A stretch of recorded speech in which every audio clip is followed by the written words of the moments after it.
Magandang araw! Ako po si Monique Stephanie Rose, Livia Santiago ng Barangay Dalit. Ako po si Marilu Olida Talunday, nakatira po sa Barangay Lumbayan. Magandang hapon po sa inyong lahat. Ina Biasca po from the Human Resource Management Office. Sa journey ko po ng pag-take ng Masters, naging challenging po talaga yun sa akin dahil nagkaroon ng pandemic habang nagsisimula ako. Nagtake po na ilang units sa Master ng Administration sa PSBA Manila.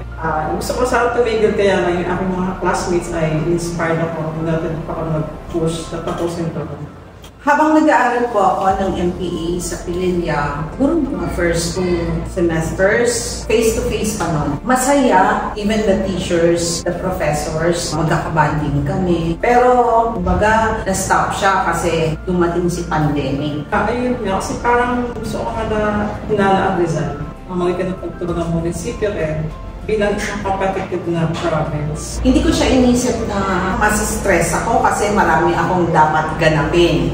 In-enjoy ko yung every moment. And of course, may suporta rin ako ng mga anak ko, asawa ko, ni Ma'am Oya, ng mga kasama ko sa HR. Sa anumang status ng ating buhay, mahirap ka mabayaran. Sila ang promo natin yung mga magtapos na manang pangalaman. And then, makita mo sa pangarap mo yun, sabay mo yung mga tao na nagtitirelo. Kung may pagkakataon na ma-improve ang karir mo, gawin mo, maraming mga paraan. Maraming mga paraan na tutulong sa'yo para and then, i-apply mo ito dun sa pagbuta rin ng iyong kapwa at iyong komunidad. Very helpful talaga sa akin yung husband ko kasi hand in hand kaming nag-work. Ano ba, pangayak pa ako. Dad, thank you sa pag-aalaga mo sa akin, sa amin, ng family, and you are the wind beneath my wings. Papasalamat po ako sa bayan ng Teresa sa bigyan ng pagkakataon na makikita ko ang aking kakayahan, ang aking kaalaman, pagbibigay serbisyo sa ating mga kababayan. With the municipal government of Teresa, sobra-sobra po yung pasasalamat ko dahil sa support na natanggap ko. Wala po ako sa munisipyo kundi dahil kay Mayor Rodel.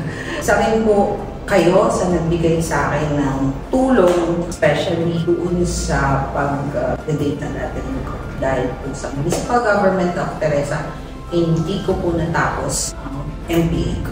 Thank you so much. Hindi nahihirapan kasi ako sa research. Nahihirapan talaga ako. In 3 months, nakagawa ko ng research. Nahihirap. 3 months na lang kasi hindi ako makasama sa graduation. Hindi ko tignan ako hindi graduate. So, okay naman. Naka-graduate naman.